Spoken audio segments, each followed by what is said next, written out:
السلام عليكم. اليوم جيتكم بواحد الشرموله ديال الدجاج اللي رائعه رائعه رائعه، واعره بزاف، واللي رافقت معاها هذا الروز، وزائد واحد العصير خطير خطير خطير ديال الحامض اللي تا هو غنشاركو معكم في هذا الفيديو نيت. صراحه الفيديو عامر بشهيوات اللي واعرين وزوينين، حتى صحاب العواصر والناس اللي كيبغيو عواصر راه في هذا الفيديو غير كملوه، راه فيه حتى وفيه واحد الطريقه ديال واحد العصير الحامض اللي خطيره خطيره، وغادي يحتاجوا بزاف الناس في رمضان. ويلا على بركه الله ندوزو نشوفوا طريقه التحضير، ونشوفوا المقادير اللي غادي نحتاجوا في التشرموله ديال الدجاج او الترقيده، ونشوفوا العصير الحامض مجموعين.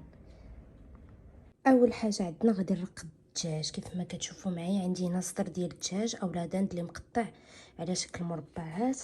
التوابل اللي غادي نحتاجو عندي الملحه، عندي البزر الابيض، هادو التوابل خاصين ديال الدجاج كناخذهم في السوق لحد عند واحد العطار. عندنا قزبرون معنوس مطحونين، عندنا الخرقوم وسكنجبير مخلطين، والسودانيه كتبقى اختياريه، الصوجه، كيتشوب، لا موطارد، معلقه اللي غادي نحتاجو في دانون مسوس، والزيت العود. غادي نخلط الشرموله ديالي كامله في الدجاج وغادي نوريكم، وغادي نخليه ليله كامله في الثلاجه تتشرب ليا ديك التشرموله مزيان مزيان مزيان مزيان، ويكون عندنا الدجاج واجد. الناس اللي زربانين وبغاو يديروها على الاقل تبقى في التغميره اولا في هاد التشرموله على الاقل تبقى واحد ساعه حتى ساعه ونص. شوفوا لي التشرموله كيفاش جات من بعد ما بات ليله كامله. دابا بدينا كنعمروا البروشيط ودرنا معاه فلفله حلوه، ممكن ديروا حتى طوماط سوريز الا كانت متوفره عندكم. صراحه كتجي خطيره خطيره خطيره خطيره بزاف. شوفوا ليا كتجي اللحمه شاربه تشرموله مزيان.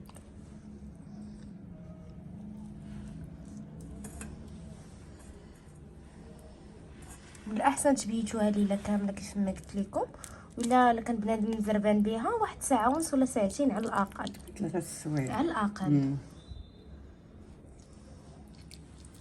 وبقاو معايا حتى تشوفوني نقادو في طبق التقديم وتشوفوا النتيجه النهائيه ديال القطيبنات ديالنا ديال الدجاج بهاد التشرموله خطيره.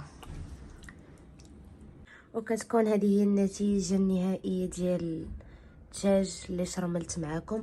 انا رافقت مع الروز بالجلبانه وفلفل حلوه ديجا حضرناهم انا والوالده ديالي معكم مجموعين، وكيف ما كتشوفوا كيفاش كيجي خاطر خاطر الصراحه، والريحه شي حاجه يا سلام.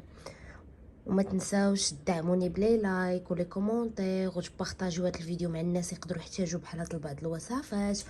وشكرا على لي كومونتير الزوينين، وما تنساوش تدعموني في القناه ديالي شي واش مزيانين، وباقي الوصفات اخرين جايين في الطريق ان شاء الله.